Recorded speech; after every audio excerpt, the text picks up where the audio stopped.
What if everything we think we know about ancient civilizations is missing a crucial piece of the puzzle?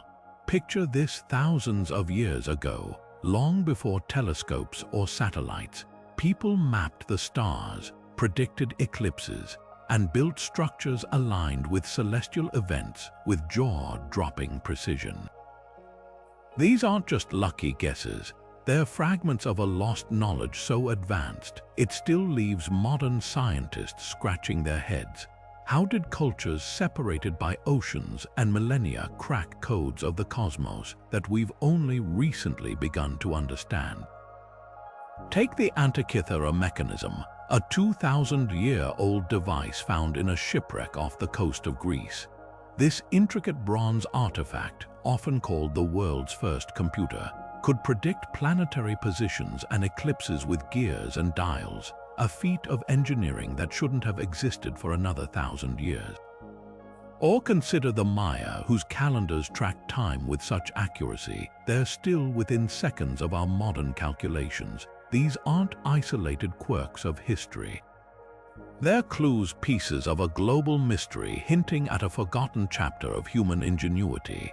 And that's just the beginning. Today, we're diving into 25 of the most bewildering cases of ancient astronomical knowledge, discoveries that defy explanation, artifacts that shouldn't exist, and celestial blueprints etched into stone and myth. Each one whispers the same tantalizing question: how much did our ancestors really know? Whether it's the star-aligned pyramids of Egypt, the celestial observatories of Babylon, or the mysterious star maps of the Dogon people, these stories aren't just about the past. They're about rewriting what we thought was possible. So buckle up, we're about to journey through time, where every clue pulls us deeper into the cosmos' best-kept secrets. In the quiet depths of the Aegean Sea, just off the coast of a tiny Greek island, divers stumbled upon something that would shatter our understanding of ancient technology.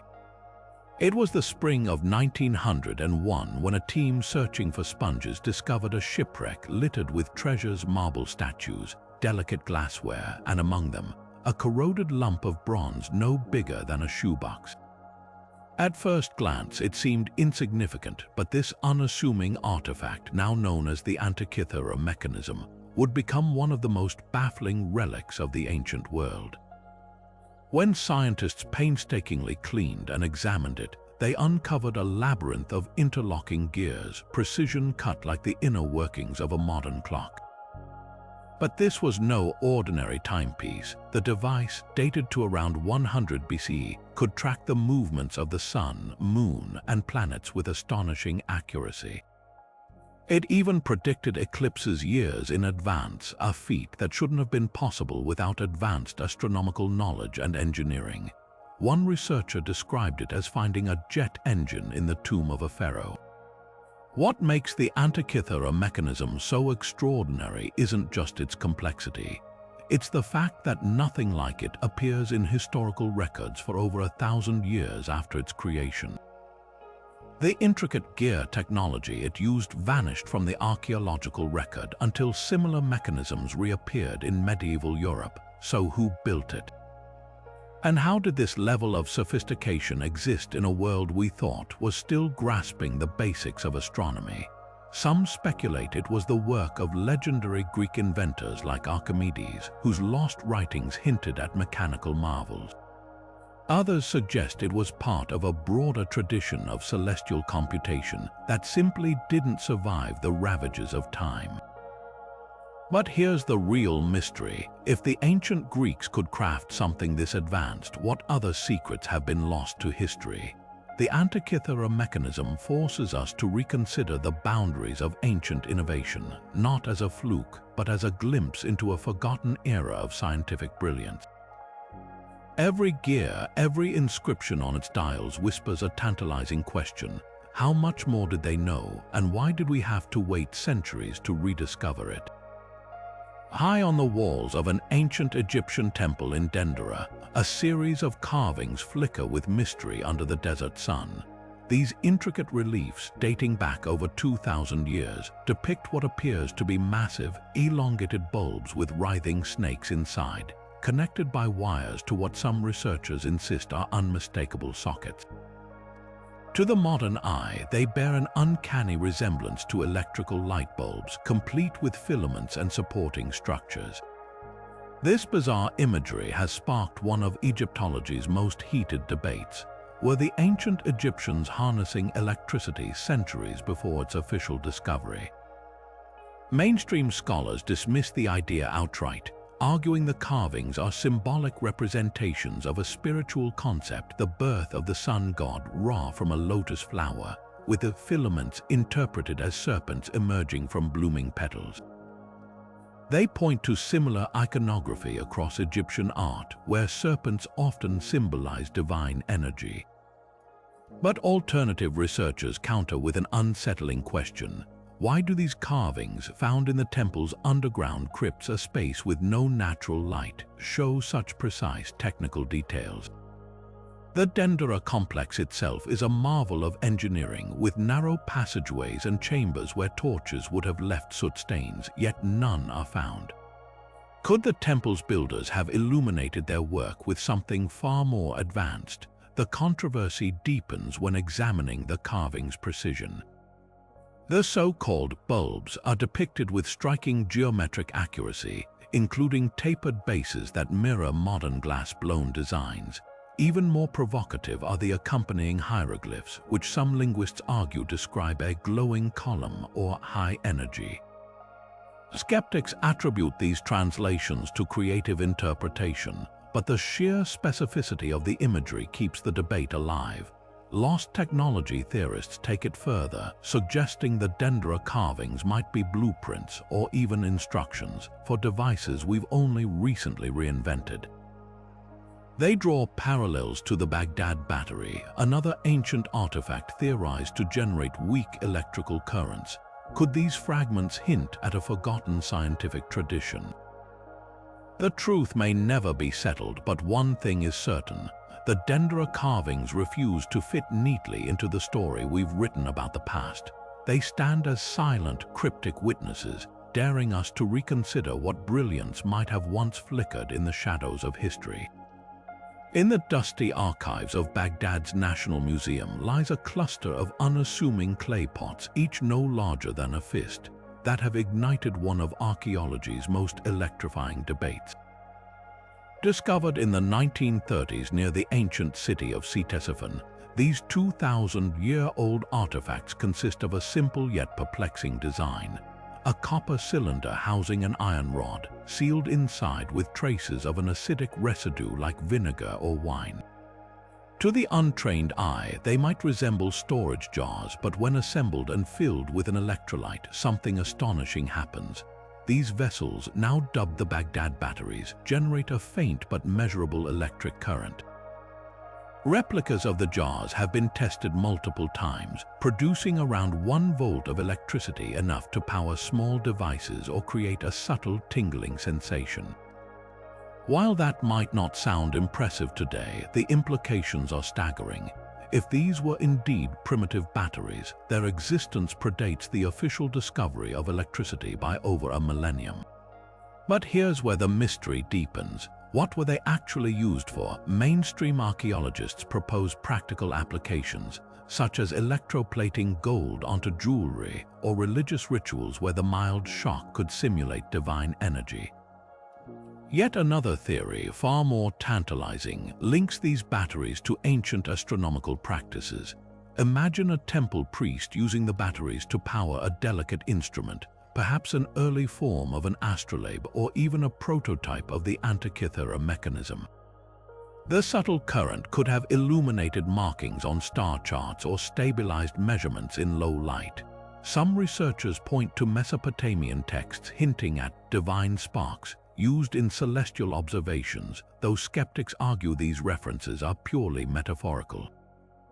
The truth may never be fully uncovered, but the Baghdad Batteries force us to reconsider the technological ingenuity of the ancient world. What makes these artifacts so compelling isn't just their potential function, it's the nagging question of how much knowledge was lost to time. If a handful of clay pots could hint at forgotten electrical experiments, what other scientific breakthroughs might have vanished without a trace? The Baghdad batteries don't just sit quietly in museum cases. They hum with possibility, daring us to rethink the boundaries of ancient innovation and the untold stories buried beneath the sands of history. Stretching across the arid plains of southern Peru, the Nazca Lines form an enormous celestial puzzle etched into the earth. These massive geoglyphs, some stretching over 600 feet long, depict everything from hummingbirds and monkeys to perfect geometric shapes, all visible only from high above. But what truly baffles researchers isn't just their size or artistry, it's their eerie alignment with astronomical events. Certain lines point directly to the solstice sun, while others mirror star patterns like the Pleiades cluster with uncanny precision. How did a civilization without flight or advanced tools plot such exact celestial markers across miles of desert? The mainstream explanation suggests these lines served as sacred pathways for ritual processions, designed to communicate with deities linked to weather and fertility. Archaeologists point to Nazca pottery fragments found along the lines, indicating ceremonial use. The region's brutal climate made water a life or death concern, so aligning rituals with solstices' critical markers for planting seasons would have been a matter of survival. Yet this theory stumbles when confronted with the line's mathematical perfection. Some designs, like the colossal spider glyph, incorporate proportions found in fractal geometry, a concept not formally recognized until the 20th century. The straightest lines, spanning miles without deviating even slightly, would have required sophisticated surveying techniques far beyond what textbooks attribute to ancient Peru. Then there are the fringe theories, which range from plausible to fantastical.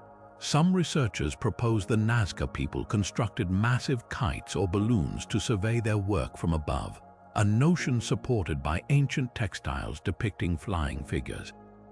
Others go further, suggesting the lines were landing strips or signals for extraterrestrial visitors, citing the impossibility of creating such precise designs without aerial guidance.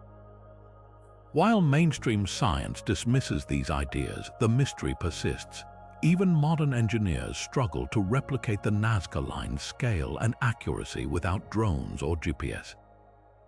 Perhaps the most compelling clue lies in the Nazca's understanding of their environment. The desert's unique composition, a thin layer of dark pebbles over lighter soil, allowed these glyphs to endure for millennia. The creators didn't just carve art, they engineered it to last, aligning it with cosmic rhythms that govern their world. Whether ritual paths, astronomical calendars, or something far more enigmatic, the Nazca Lines defy simple explanation. They stand as a testament to a civilization that saw the earth and sky as a single, interconnected canvas, one we're still struggling to decode. Deep in the humid jungles of Mesoamerica, the Maya perfected a system of timekeeping so precise it rivals our modern astronomical calculations. While Europe languished in the Dark Ages, Maya scribes were tracking celestial movements down to fractions of a day, predicting planetary cycles centuries into the future.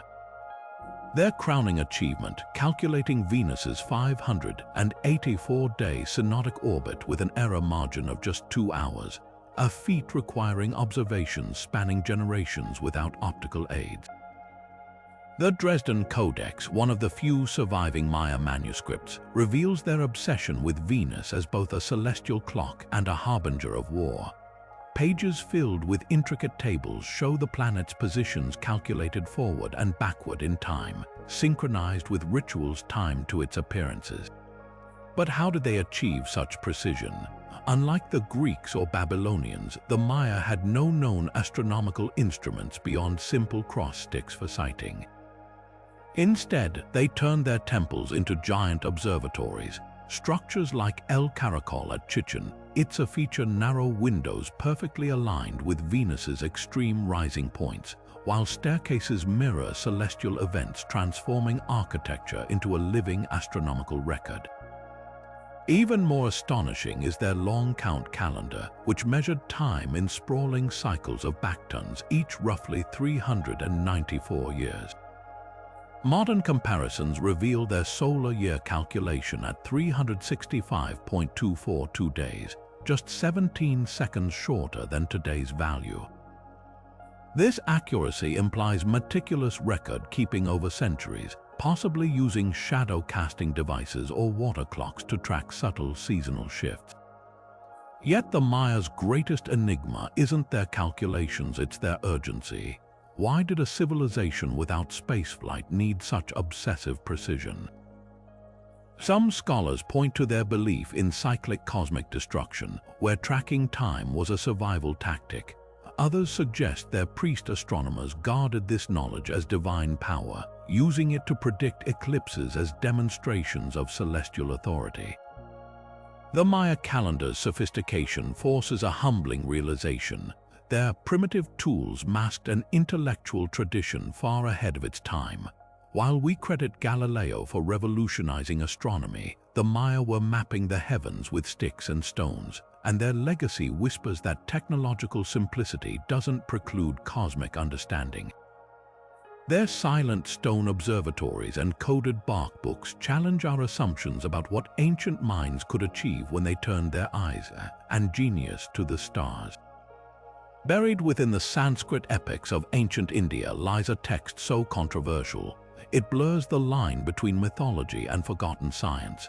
The Vaimanika Shastra, attributed to the sage Maharshi Bharadvaja, meticulously describes flying machines called vimanas, sleek celestial chariots said to traverse the heavens using energy fields, mercury vortex engines, and even anti-gravity technology. These aren't vague legends. The text provides startling technical details, from propulsion systems to navigation methods using star coordinates and planetary alignments. But here's the puzzle. Was this an ancient manual for real aircraft or an elaborate allegory misunderstood by modern readers?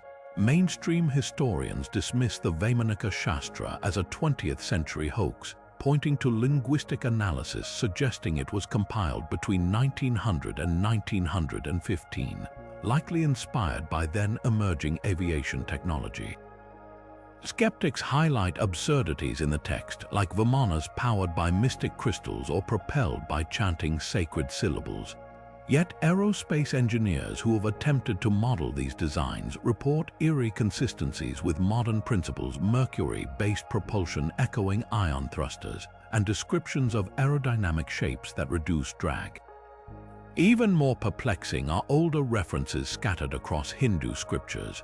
The Ramayana, dating back thousands of years, describes vimanas as self-moving aerial cars used in epic battles, complete with details about their smokescreens and weaponry.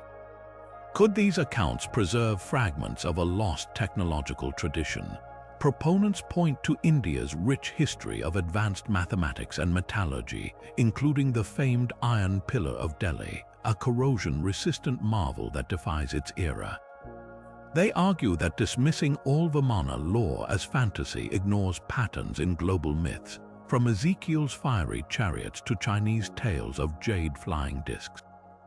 The controversial Aswins, described in the Vedas twin deities who piloted golden ships, bear uncanny resemblance to modern UFO accounts. But the most tantalizing clues lie in the Vaimanika Shastra's celestial navigation techniques. The text describes using constellations like the Saptarishi Big Dipper for orientation and mentions a yantra device to track planetary positions, a potential analog to the Antikythera Mechanism. Recent experiments with mercury-based propulsion like NASA tests with ionic fluids in microgravity add fuel to the debate. Whether the text is a garbled memory of real technology or pure imagination, it forces us to confront an unsettling possibility. If ancient cultures glimpsed the secrets of flight, how much of their knowledge was erased by time? The Vimanas may never be proven real, but their legacy soars beyond myth, challenging us to rethink humanity's first attempts to touch the stars. In a remote corner of Mali, the Dogon people have guarded a celestial secret that shouldn't exist. their intimate knowledge of Sirius B, a star so faint and dense, modern astronomers didn't confirm its existence until the 19th century. Yet Dogon oral traditions passed down for generations describe this invisible companion orbiting Sirius with startling accuracy. They knew its 50-year elliptical orbit, its tiny size despite immense weight, and even called it Potolo, meaning smallest seed, a poetic nod to its white dwarf nature long before physics understood such stars. How could a tribe with no telescopes or written records possess this impossible knowledge? The controversy erupted when French anthropologists Marcel Grioul and Germain Dieterlen documented Dogon cosmology in the 1930s and 40s. The tribe's priests spoke of Sirius B's metallic composition, its revolutionary orbit, and even a third star in the system, a claim astronomers only began investigating decades later. Mainstream scholars argue this could be contamination from early contact with Western missionaries or colonial astronomers, though no evidence places such experts in Dogon territory before the 20th century. Others propose a more unsettling explanation. The Dogon inherited this wisdom from an advanced civilization lost to history, or even from extraterrestrial visitors. Ancient astronaut theorists point to Dogon myths describing the Nommo, amphibious beings who descended from the sky in a spinning arc bringing cosmic knowledge. These creatures, said to resemble dolphins or mermaids, allegedly revealed Sirius B's secrets. While skeptics dismiss this as symbolic folklore, the precision of the astronomical details is hard to ignore. Modern simulations show Sirius B's orbit aligns perfectly with Dogon descriptions, and their ceremonial artifacts depict double star systems with uncanny accuracy.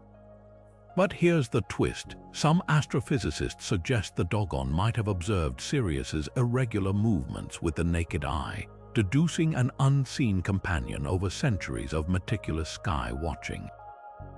Indigenous cultures often develop sophisticated tracking methods. Polynesian navigators, for instance, used star pulsations to voyage across oceans.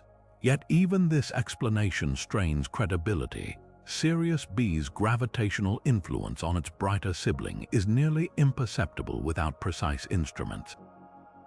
The Dogon mystery forces us to confront uncomfortable questions about how knowledge travels and who gets to be its keeper. Whether their wisdom came from ancestral genius, extraterrestrial contact, or a forgotten chapter of human innovation, one thing is clear: the stars have stories we're only beginning to hear.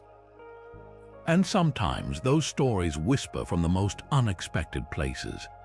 Hidden deep within the temple of Seti I at Abydos, a series of peculiar hieroglyphs have ignited fierce debate among Egyptologists and alternative history enthusiasts alike. Among the usual depictions of gods and pharaohs, a cluster of carvings stands out, strikingly similar to modern helicopters, submarines, and even futuristic aircraft. These so-called Abydos helicopter glyphs appear so anachronistically advanced that theories about their origin range from accidental artistic quirks to evidence of lost technology or even time travel. Mainstream archaeology offers a relatively mundane explanation known as the palimpsest theory. Over centuries, temple walls were often recycled old carvings plastered over and re-engraved with new inscriptions. Over time, erosion or peeling plaster could expose fragments of multiple layers, creating hybrid hieroglyphs that blend older and newer symbols. In the case of the Abydos carvings, experts suggest that the helicopter is actually a composite of two separate hieroglyphs, a bird and a hand, from different time periods, superimposed in a way that tricks the modern eye. Detailed analysis shows traces of recarving, with the original symbols still faintly visible beneath the overlapping lines, but skeptics of this theory raise compelling objections. Why do the helicopter glyphs appear alongside other anomalous carvings resembling tanks and gliders? The precision of the overlapping lines seems too deliberate to be mere coincidence, and the surrounding context offers no clear explanation for why these specific symbols would be repeatedly altered in such a way. Some researchers argue that if the palimpsest theory holds, why haven't similar composite glyphs been found elsewhere with such uncanny resemblances to modern machinery? Alternative explanations venture into far more speculative territory. Could the carvings be misinterpreted blueprints of ancient flying machines, similar to the Vimanas described in Hindu texts? Or do they represent a form of symbolic prophecy, visions of future technology encoded in stone by priests who glimpsed beyond their time? A small but vocal contingent even suggests the glyphs might be evidence of time travelers or extraterrestrial visitors leaving behind clues of their presence. The truth may never be fully settled, but the Abydos helicopter glyphs serve as a fascinating case study in how we interpret the past. Whether a quirk of erosion, an intentional artistic choice, or something far more mysterious, these carvings challenge our assumptions about ancient symbolism and the boundaries of historical knowledge. They remind us that sometimes the most enigmatic artifacts aren't just about what they depict, but about how we choose to see them. In 1513, an Ottoman admiral named Piri Reis compiled a world map that would defy time itself. Stitched together from older charts, some allegedly dating back to Alexander the Great, this parchment fragment, known as the Piri Reis map, shows coastlines with eerie precision. But one detail stands out as utterly impossible: the depiction of Antarctica's northern edge without its ice cap. Modern surveys, using seismic data to peer beneath millennia of frost, confirm the map's outline matches the continent's subglacial topography. Here's the catch: Antarctica has been buried under miles of ice for at least 6,000 years. So how did a 16th century cartographer chart a landscape no human eye had seen for millennia? Scholars are sharply divided. Mainstream historians argue the map's accuracy is exaggerated, that the landmass labeled Antarctica might actually be a distorted South America or an imagined southern continent, a common feature on early maps. They point to errors like duplicated rivers and misplaced islands as evidence of guesswork. But the counter-arguments are hard to ignore. The map's latitude markings, calculated using now lost Arab astronomical techniques, align suspiciously well with Antarctica's true coordinates.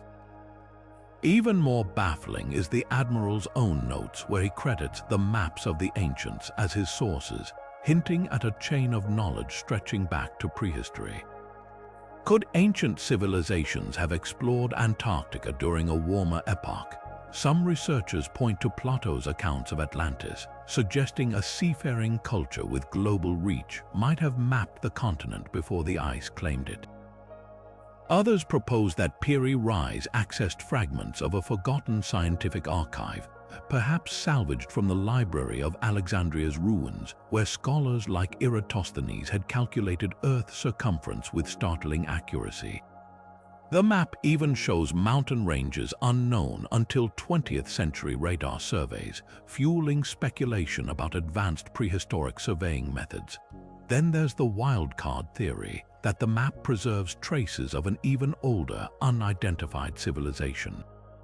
Graham Hancock and others suggest a lost culture, wiped out by rising seas at the end of the last ice age, could have circumnavigated Antarctica when its coasts were green. If so, their surviving charts might have been passed down through Egyptian, Greek, and Arab hands before reaching Piri Reis. Skeptics dismiss this as fantasy, yet the map's anomalies persist. Its projection method, blending spherical trigonometry with older techniques, suggests a fusion of knowledge spanning centuries or even millennia. The Piri Reis map doesn't just challenge our timeline of exploration, it forces us to confront how much history might be missing. Every accurate line on that parchment whispers of a shadow tradition, a legacy of cosmic curiosity and daring voyages that history books forgot. Whether a fluke of artistic license or a relic of forgotten genius, this map remains a riddle wrapped in vellum, daring us to redraw the boundaries of the possible. Rising from the misty plains of Salisbury stands Stonehenge, a ring of towering stones that has whispered secrets across 4,000 years. But this isn't just a primitive monument, it's a celestial machine. At dawn on the summer solstice, the sun's first rays slice precisely between the heel stone and slaughter stone, flooding the inner circle with light.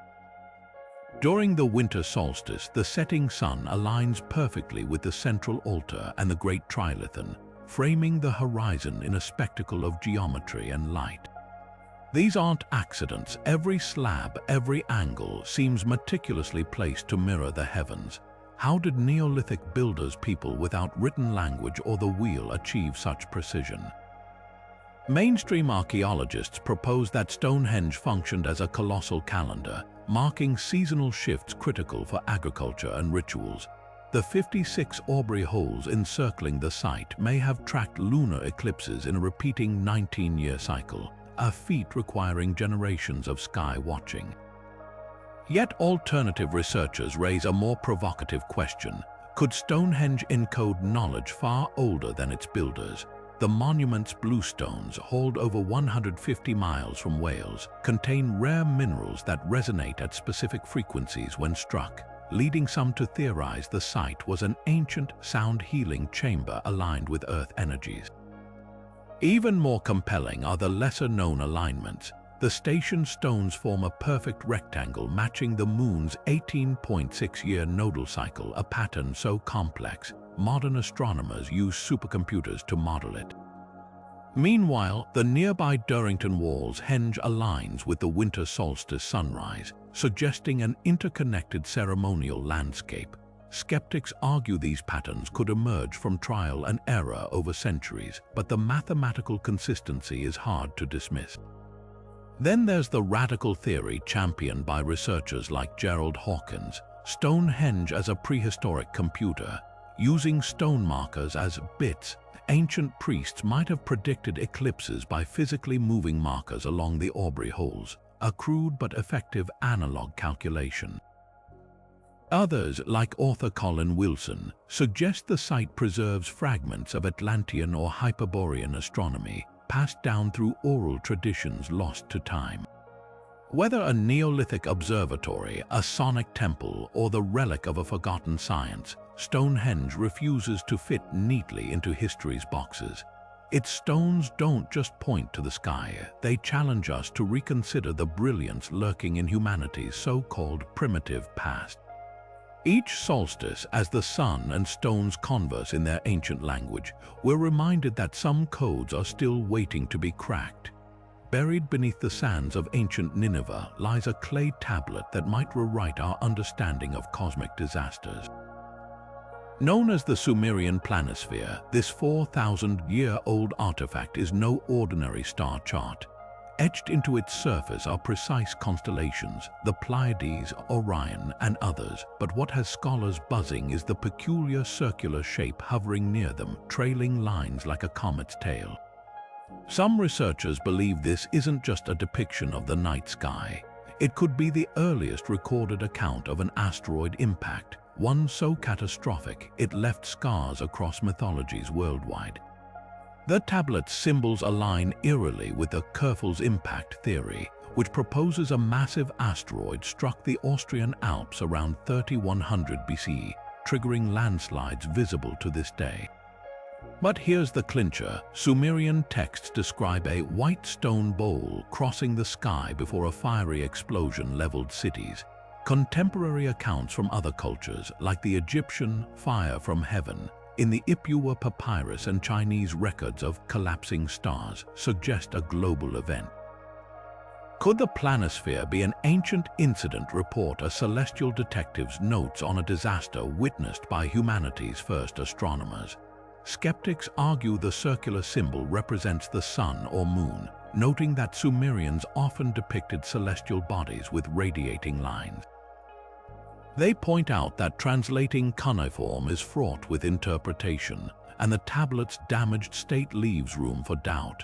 Yet the planisphere's accompanying text, though fragmentary, mentions the destroyer and a rain of stones, phrases that resonate with impact events.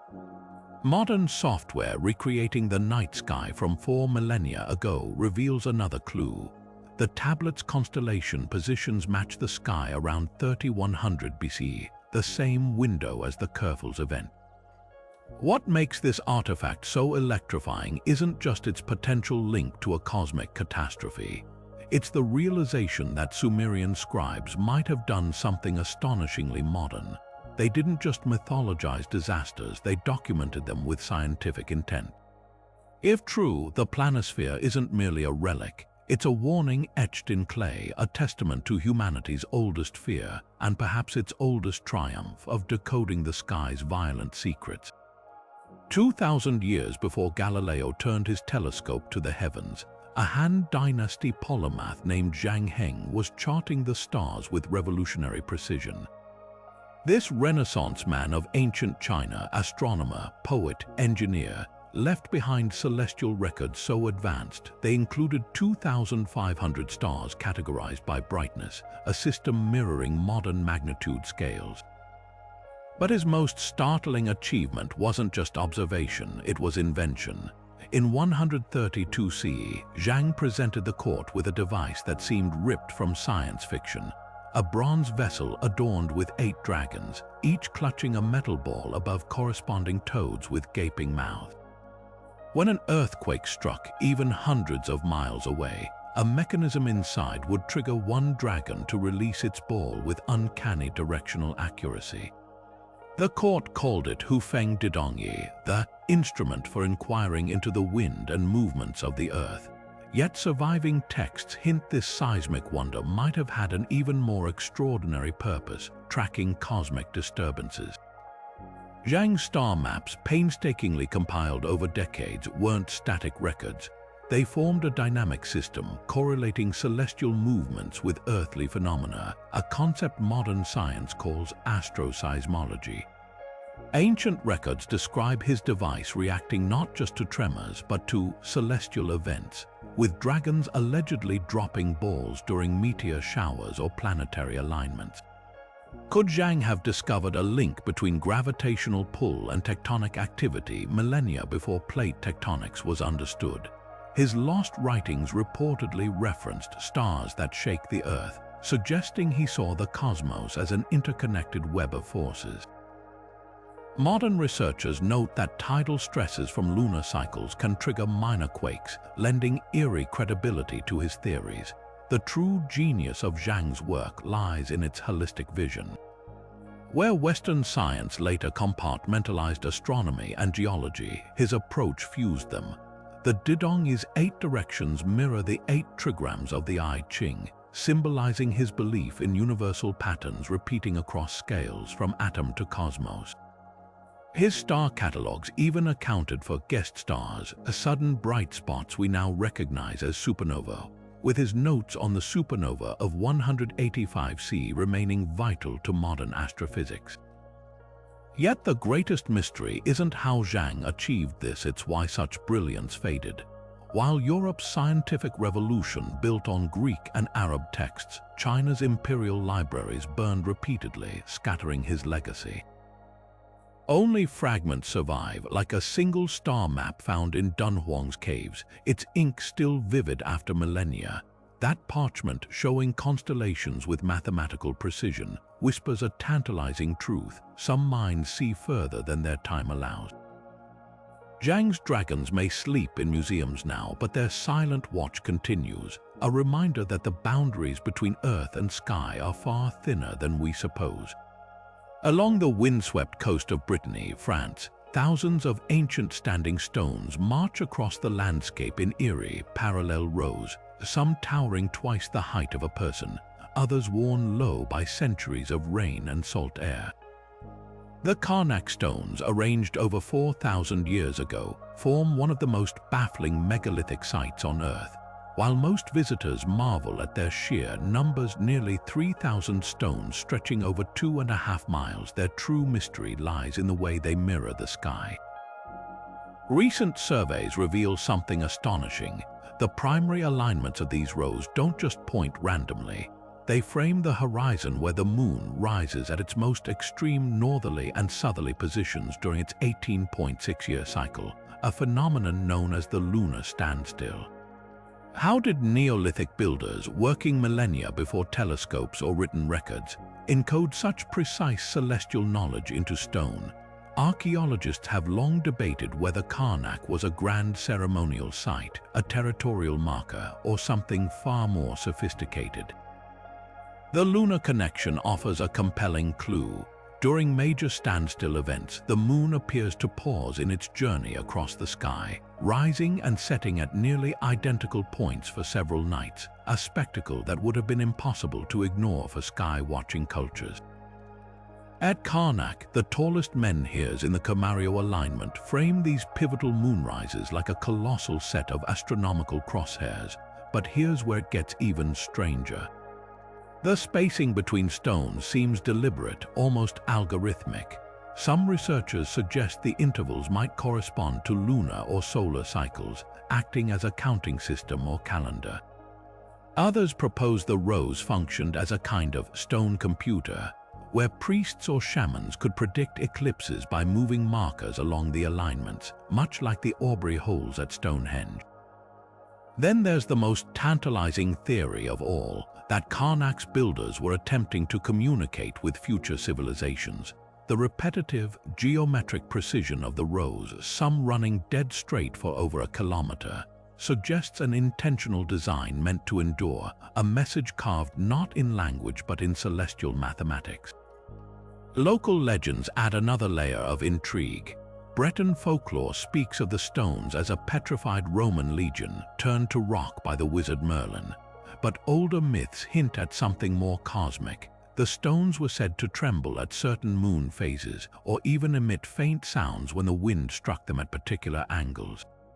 Modern acoustic studies have found that some menhirs do indeed resonate at low frequencies when struck, raising questions about whether they were part of a larger sonic ritual tied to lunar observations. The Karnak stones refuse to surrender their secrets easily. Unlike pyramids or ziggurats, they offer no inscriptions, no burial chambers, just silent, steadfast sentinels guarding a celestial code. Were they an open-air observatory, a Neolithic university of the stars? Or perhaps a warning, a beacon meant to guide or deter some unseen force from the heavens? Their truth may lie buried in the shifting tides of time, but one thing is certain. When the moon hovers between those ancient rows, casting long shadows that stitch the earth to the sky, it feels less like an accident of geology and more like a conversation across millennia. High in the Andean peaks of Cusco, the Inca Empire once guarded a sacred object said to hold the power of the sun itself, the golden sun disk. According to Spanish chroniclers who witnessed its final days, this massive, polished metal disk wasn't just a ceremonial ornament. It functioned as a precision solar instrument, capturing and reflecting sunlight to mark solstices and equinoxes with razor-sharp accuracy. When the sun struck its surface at dawn on the winter solstice, the disk allegedly projected a beam so intense it ignited ceremonial fires across the city's temples. But what made this artifact truly extraordinary were the whispers that it could do more than just tell time. It might have magnified or even bent light in ways that defied the era's technological limits. The disk's origins remain shrouded in mystery. Inca oral traditions claimed it was a gift from Viracocha, the creator deity who taught astronomy to their ancestors. Spanish priest Cristobal de Molina, who documented Inca rituals before the conquest, described the disk as a mirror of the gods, capable of throwing the sun's voice across great distances. This bizarre phrasing has led some researchers to speculate the disk wasn't merely reflective, it could have been parabolic, focusing sound as well as light. Modern experiments with similar concave metal mirrors show they can indeed create acoustic hotspots, amplifying whispers into audible signals over hundreds of feet. Was the sun disk an ancient communication device, a solar calculator, or something even more advanced? Tragically, we'll never know for certain. During the Spanish conquest in the 1530s, the disk was reportedly melted down into gold bars and shipped to Europe. But fragments of its legacy survive in unlikely places. Spanish accounts mention priests using the disk to read the sun's movements through shadow patterns on carved stone grids, suggesting an early form of optical projection. Even more intriguing are the surviving ushnas, the ceremonial platforms where the disk was mounted. These structures align so precisely with solstice sunrises that even today, on June 21st, sunlight slices through their niches with mathematical perfection, proof that the Incas' astronomical knowledge didn't rely solely on the disk. Could the Spaniards have misunderstood what they destroyed? Recent studies of Inca metallurgy reveal they alloyed gold with other metals to alter its reflective properties, creating surfaces that could filter specific light wavelengths. Some researchers propose the sun disk might have been a hybrid device, part calendar, part solar observatory, and possibly even a primitive kind of optical computer. The Incas' famed SEC system, a network of ritual lines radiating from Cusco, functioned as a terrestrial mirror of the heavens with the sun disk as its luminous centerpiece. What makes this lost artifact so haunting isn't just its technological enigma, it's the realization that an entire science of light may have been erased in the name of conquest. The few Spanish soldiers who later confessed to melting the disk described it as burning the eyes even on cloudy days, as if it carried a fragment of the sun's soul. Perhaps that's why, centuries later, Andean elders still speak of its return not as a relic but as a promise. When the light hits the mountains at just the right angle, they say, you can still see its ghostly reflection flickering against the stones, waiting for the day someone deciphers its final secret. Etched into the crimson sandstone of Arizona's Third Mesa, a weathered slab known as Prophecy Rock has whispered warnings across centuries. To the Hopi people, this petroglyph isn't mere art. It's a cosmological map encoding ancestral visions of comets, earthly upheavals, and the very turning of time. The symbol seems simple at first glance, a spiraling path intersecting with celestial bodies, humanoid figures standing beneath arcing lines. But when read through Hopi oral tradition, these carvings tell a story so precise, it mirrors modern astronomy's discoveries with chilling fidelity. Central to the prophecy is the blue star Kachina, said to herald a great purification of Earth. Tribal elders describe this celestial messenger as a comet or asteroid, arriving when humanity strays from balance.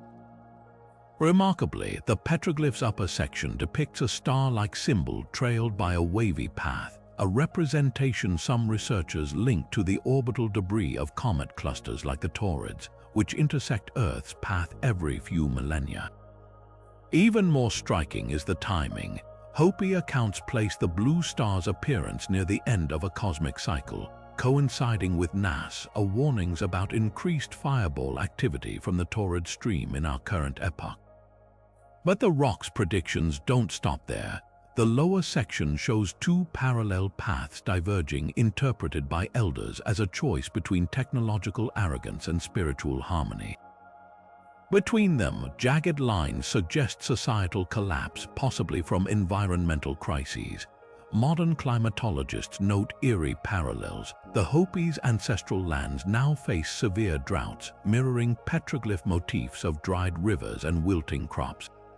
The most haunting alignment, the prophecy's final stage, marked by a circle with radiating lines, resembles contemporary diagrams of solar maximums, periods when the sun's violent flares could disrupt global technology, just as Hopi stories foretold, a time when the machines will cease.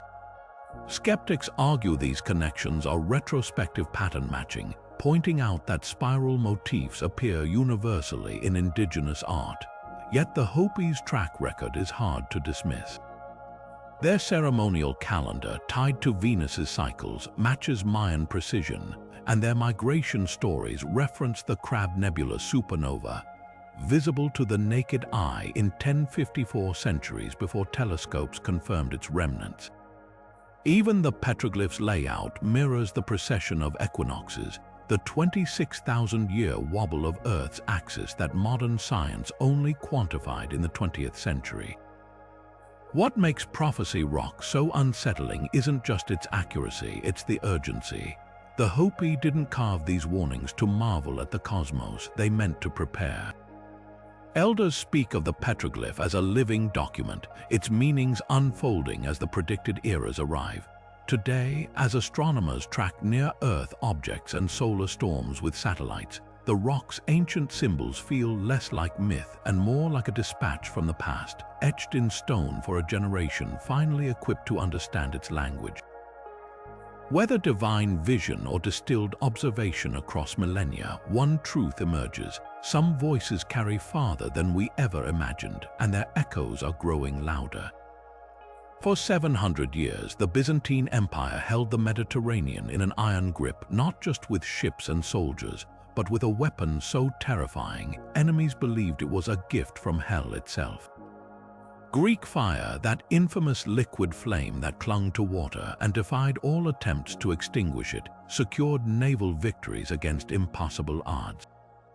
Historical accounts describe jets of fire roaring from bronze siphons, igniting entire fleets in seconds, a spectacle so devastating, the secret of its composition was guarded like a state religion.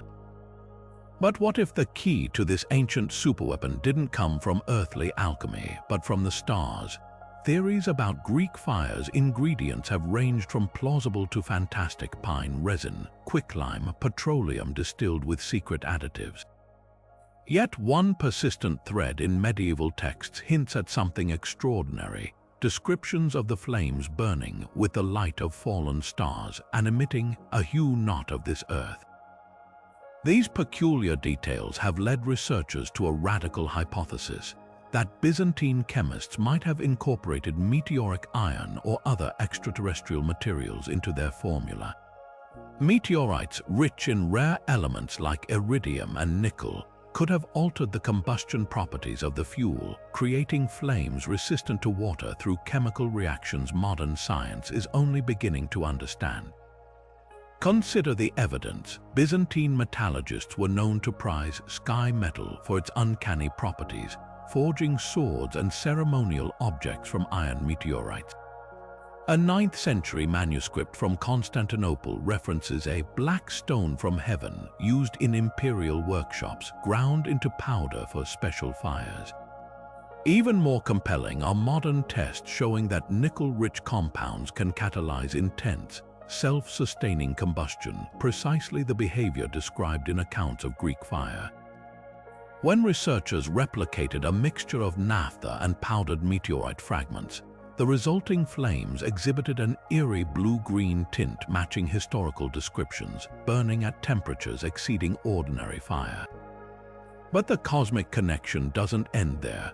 Some scholars suggest the Byzantines might have harnessed another celestial gift: fulgurites, glassy tubes formed when lightning strikes sand. These natural formations, often embedded with metallic traces from plasma reactions, could have served as conduits or catalysts for the weapons delivery system. A surviving fragment of a Byzantine military manual alludes to tube stones being mounted on ships, though whether these refer to fulgurites or another technology remains hotly debated. The most tantalizing clue comes from the weapon's abrupt disappearance. After centuries of dominance, Greek fire vanished from history as mysteriously as it appeared. Some attribute this to lost knowledge, but an alternative theory suggests the supply of its critical ingredient, whether meteoric or otherwise, simply ran out. Meteorite strikes in the eastern Mediterranean, once frequent enough to inspire myths of dragon bones, became scarce during the medieval warm period. Without access to these cosmic materials, the recipe may have become impossible to reproduce. Whether Greek fire's secrets truly lay in the stars may never be proven. But the possibility forces us to reconsider how deeply ancient sciences might have been intertwined with the cosmos. In an age before telescopes, did warriors and alchemists look to the heavens not just for guidance but for weapons? Every flicker of those lost flames whispers a provocative idea: that humanity's first great technological leaps might have been fueled by gifts from beyond our world. Stretching across the Cambodian jungle like a stone echo of the night sky, Angkor Wat hides an astronomical secret in its very bones. This 12th century temple complex, built as a cosmic model of Hindu mythology, aligns with the stars in ways that defy coincidence. During the spring equinox, the sun rises directly over the central tower, casting shadows that precisely frame the temple's sacred geometry. But the real marvel lies in something far more specific. The layout of Angkor's major temples mirrors the constellation Draco, with its central towers matching the stars of the dragon's head. The correlation is so exact that when superimposed, the temple positions align with key stars to within fractions of a degree. How could the Khmer Empire's architects, working nearly 1,000 years before modern astronomy, replicate Draco's pattern on such a grand scale? Mainstream historians attribute this to meticulous planning using simple tools like Naman poles and water clocks, yet the precision raises deeper questions. The temple's outer moat, forming a perfect rectangle, aligns not just with cardinal directions but with lunar standstill points, an event occurring only every 18.6 years. Even more astonishing, Angkor Thom's 5 entrance gates correspond to Vega, Deneb, and other bright stars in Draco's vicinity, suggesting a celestial roadmap etched into the landscape. Sacred geometry offers another clue. The temple's proportions adhere to the Hindu mandala, a symbolic representation of the cosmos.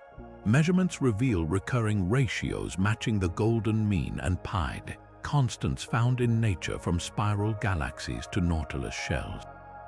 Some researchers believe the builders encoded these universal patterns intentionally, creating a stone hymn to cosmic harmony.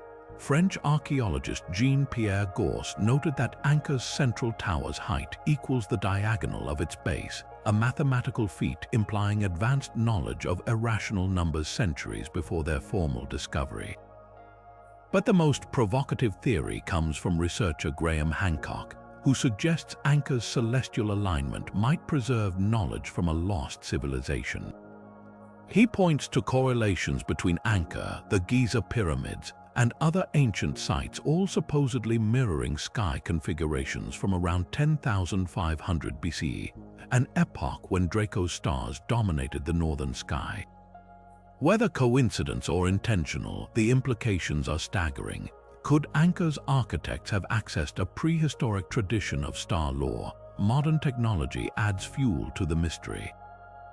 LiDAR scans have revealed an even grander urban sprawl beneath the jungle, with canals and roads extending the sacred geometry for miles. These hidden structures form patterns resembling fractal geometry, a mathematical concept not formally defined until the 1970s.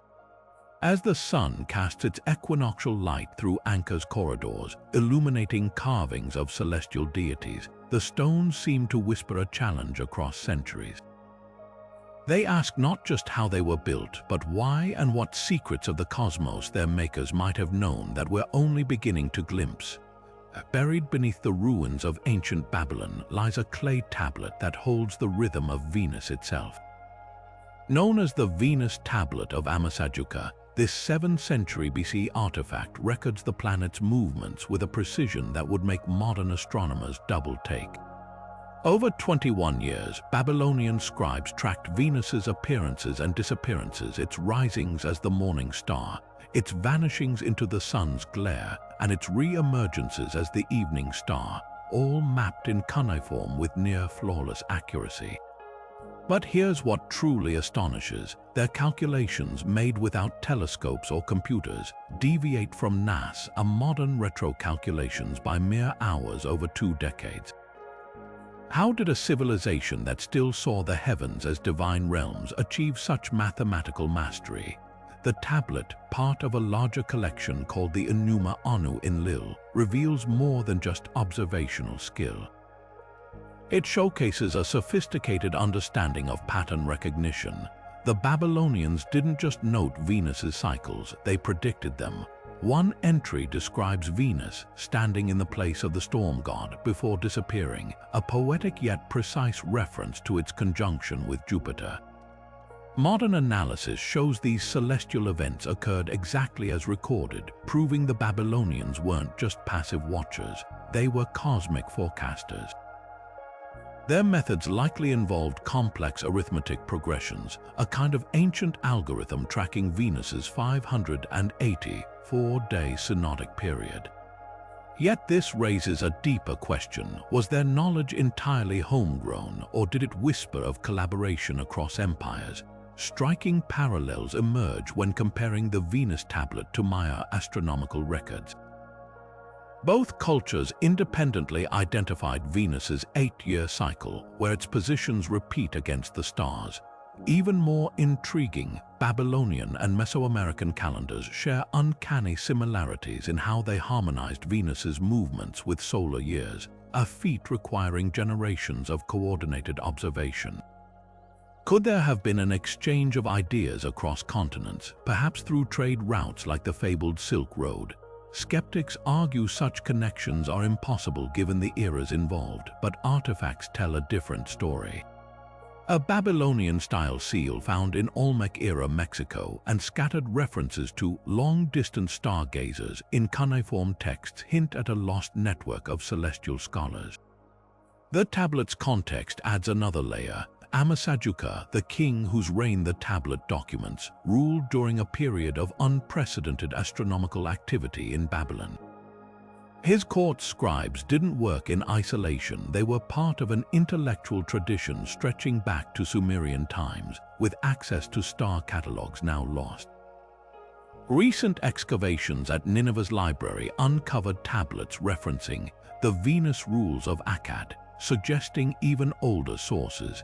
Some researchers propose the Babylonians inherited knowledge from the Indus Valley or Elam, where evidence of early observatories has surfaced. Then there's the enigma of the Great Star List, a Babylonian compendium correlating planetary movements with earthly events, floods, wars, harvests, implying they saw the cosmos as an interconnected clockwork. This holistic view mirrors Chinese and Egyptian astral traditions, raising the provocative idea that Bronze Age astronomers might have shared core principles through some forgotten dialogue. The Venus tablet doesn't just record a planet's dance. It captures a moment when humanity first glimpsed the universe's mathematical heartbeat, and perhaps in doing so, whispered secrets across cultures we're only now beginning to hear. On the windswept slopes of Easter Island, the silent Moai statues stand guard, not just over land but over the stars. These towering stone figures, carved by the Rapa Nui people centuries ago, have long been shrouded in mystery. But recent discoveries reveal their secret. Many of these statues are positioned as celestial sentinels, their backs deliberately aligned with the rising sun during equinoxes. At the sacred site of Ahuakivi, 7 Moai precisely face the point where the sun sets on the spring equinox, their gaze locked onto a cosmic event marking balance between day and night. This isn't random, it's astronomy etched in stone. Local oral traditions speak of a long-vanished class of priests called the Tangata Rongorongo, or sky readers, who supposedly tracked celestial movements using the Moai as giant markers. According to elders, these priests would watch from ceremonial platforms as shadows crept across the statues' faces during solstices and equinoxes, turning the entire island into a sprawling calendar. One legend describes a great alignment when certain Moai cast no shadows at all, a phenomenon modern researchers have confirmed occurs when the sun reaches zenith over specific Ahu platforms during key solar events. The implications are staggering. The Rapa Nui may have used these stone giants not just for ancestor worship, but as a sophisticated solar observatory. What makes these alignments even more extraordinary is their precision. At the volcanic quarry of Rono Raraku, where most Moai were carved, petroglyphs depict star clusters and crescent moons alongside birdman symbols. Some researchers believe these carvings functioned as celestial maps, guiding the placement of statues to mirror constellations.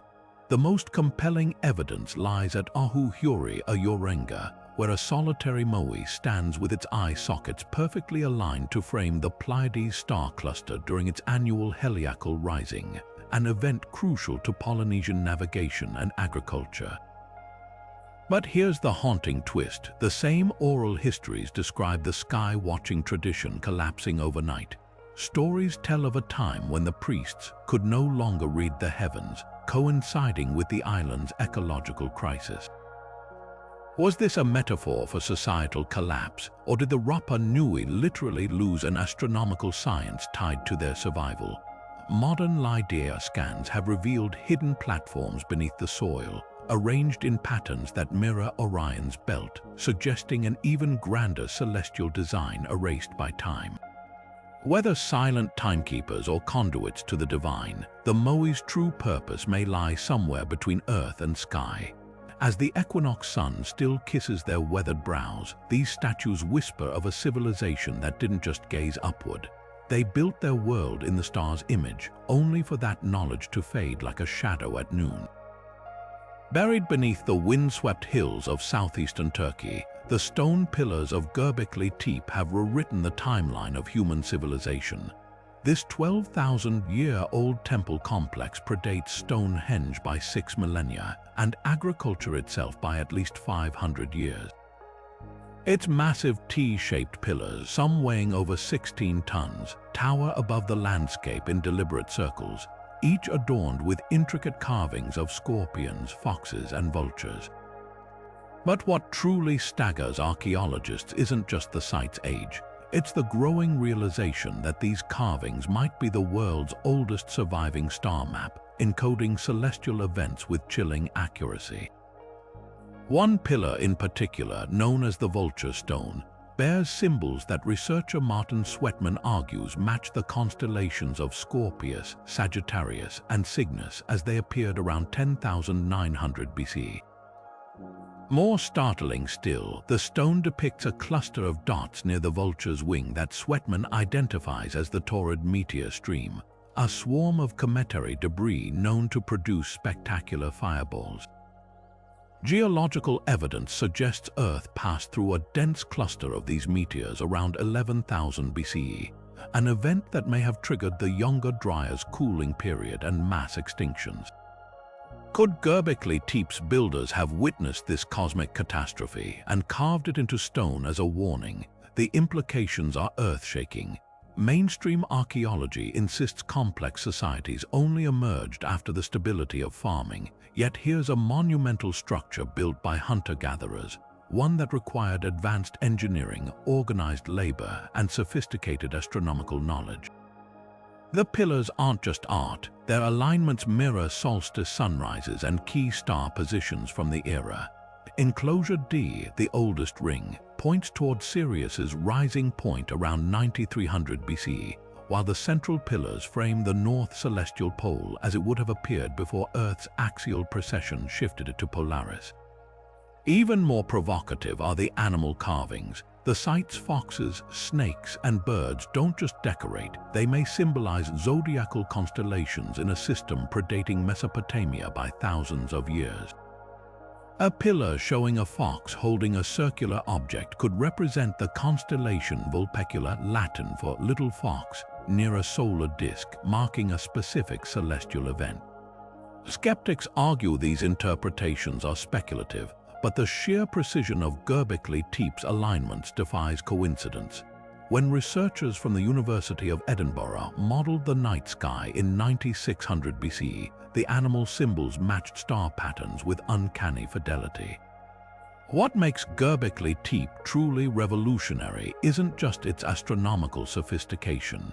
It's the possibility that civilization's origins lie in cosmic observation rather than agriculture.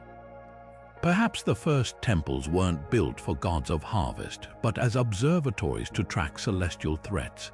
The site was deliberately buried around 8000 BCE, as if sealing away knowledge too dangerous to preserve. As archaeologists brush dust from these ancient pillars, they're uncovering more than carvings. They're finding fragments of a lost epoch when humanity's first great leap forward wasn't tied to the earth, but written in the stars.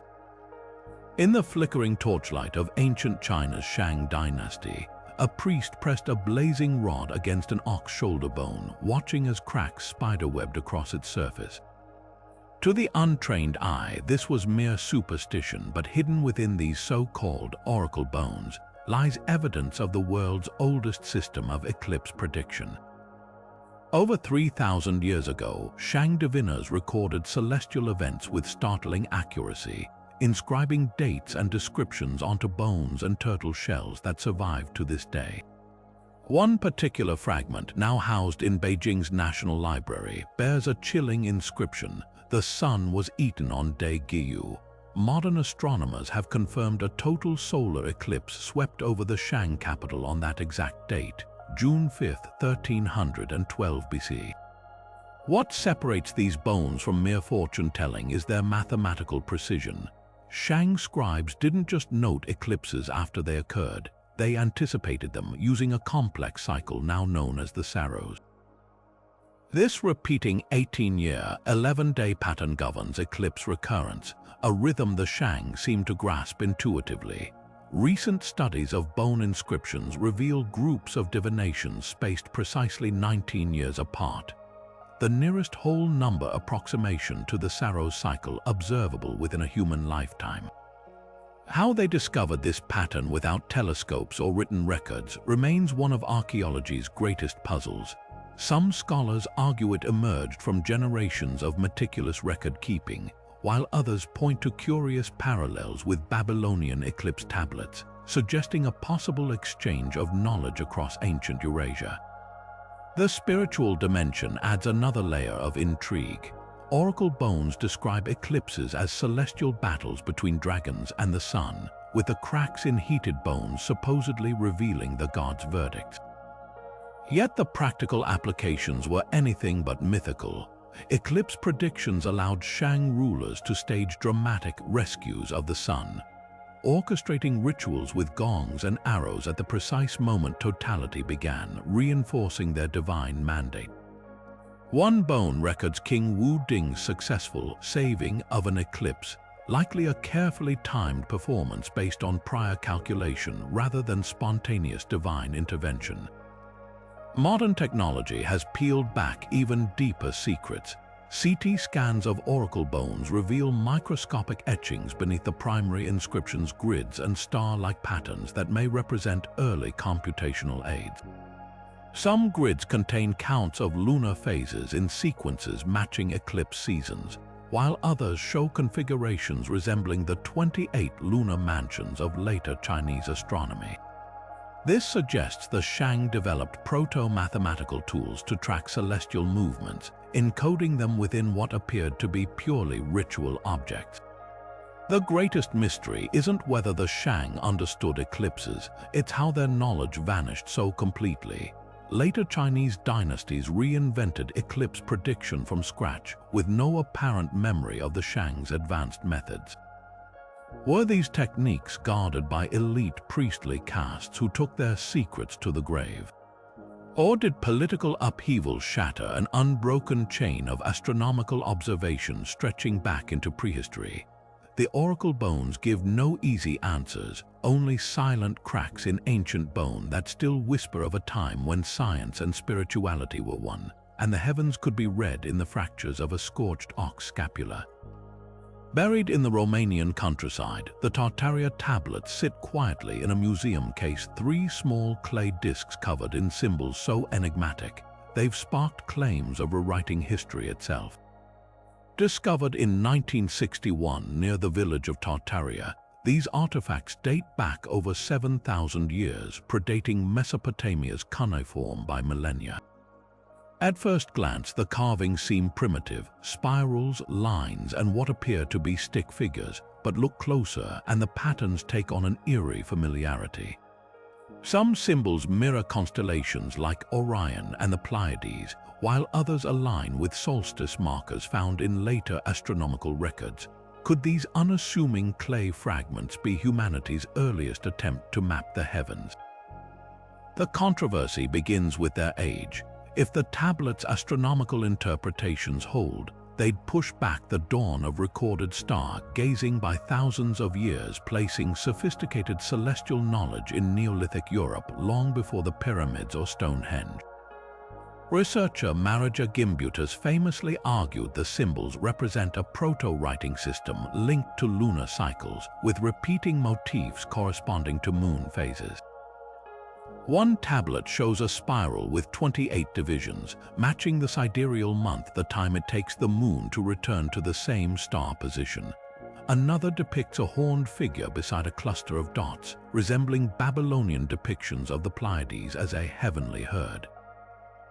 The implications are staggering: a pan-European star lore tradition, preserved in clay by a culture we've barely begun to understand.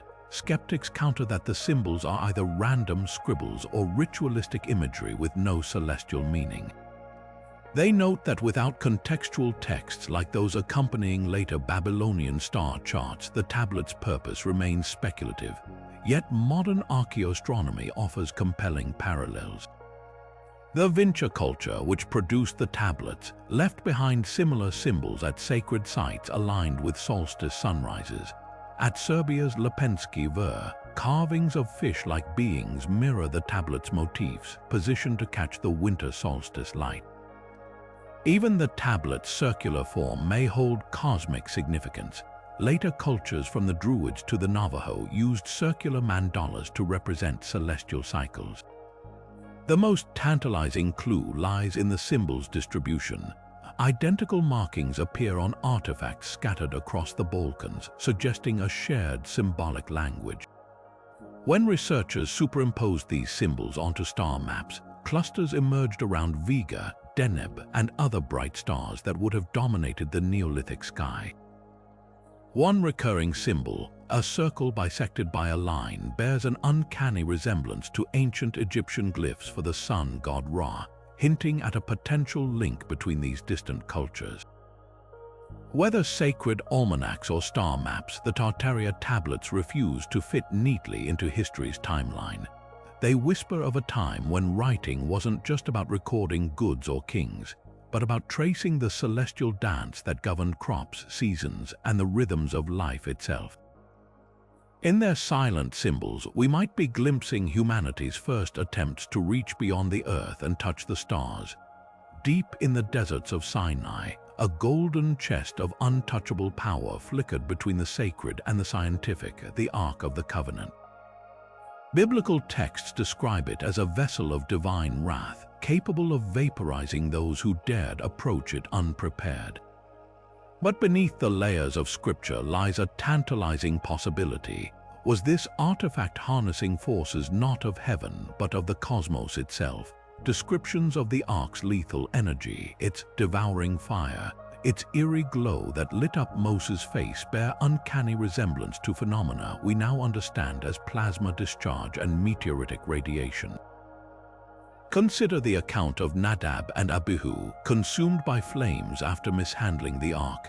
Survivors reported blinding light and a fire from the Lord that left bodies charred yet intact, hallmarks not of ordinary combustion but of high-energy plasma. Modern experiments with ball lightning, a form of atmospheric plasma, show similar behavior. Sudden bursts of radiant energy that can sear surfaces without spreading like conventional fire. Even the ark's construction hints at something beyond myth. The gold-plated acacia wood could have acted as a capacitor, storing static electricity from the arid desert air, while the twin cherubim atop the lid might have functioned as electrodes, creating arcs under the right conditions. Then there's the Shekinah glory, the luminous cloud said to hover above the ark. Ancient astronaut theorists liken this to ionized gas trails left by meteorite fragments. Substances like trinitite, the glassy residue formed by nuclear tests, have been found near impact sites. The ark's alleged ability to level mountains and part rivers mirrors the destructive force of airburst meteors like Tunguska. Could the Israelites have transported a fragment of such a celestial body inside the ark, unknowingly wielding what their enemies saw as godlike power? Skeptics argue these parallels are coincidental, pointing to the ark's role as a purely symbolic object. Yet even secular scholars acknowledge anomalies. The Book of Numbers describes the ark emitting low-frequency sounds before discharging energy behavior consistent with piezoelectric effects in certain crystalline meteorites. Recent studies of the Black Stone in Mecca, revered in Islam, reveal it contains extraterrestrial materials capable of emitting faint radiation. If similar minerals line the ark's interior, they might explain both its lethal properties and its carefully guarded transport rituals. Perhaps the most chilling clue comes from the ark's disappearance. After the Babylonians sacked Jerusalem in 586 BC, the artifact vanished along with any record of its materials. Some scholars speculate it was hidden, others believe it was destroyed to prevent further calamities. But what if the truth is simpler? Like a meteorite losing its potency over time, the ark's celestial power source might have simply exhausted itself, leaving behind only legends of a box that held the fury of the stars. Whether divine or cosmic, one thing remains clear. This was no ordinary relic, but a force that blurred the line between the heavens and the earth, leaving burns on history's skin we're still trying to decipher.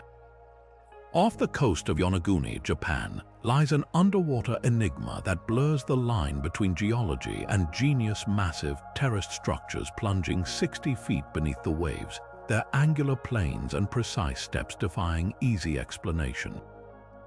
Discovered in 1986 by local divers, the Yonaguni monument resembles a submerged temple complex, complete with what appear to be staircases, plazas, and even a towering ziggurat-like formation. But the most provocative feature isn't its architecture, it's the way its main platform aligns with the summer solstice sunrise, casting geometric shadows that mirror ancient astronomical observatories on land.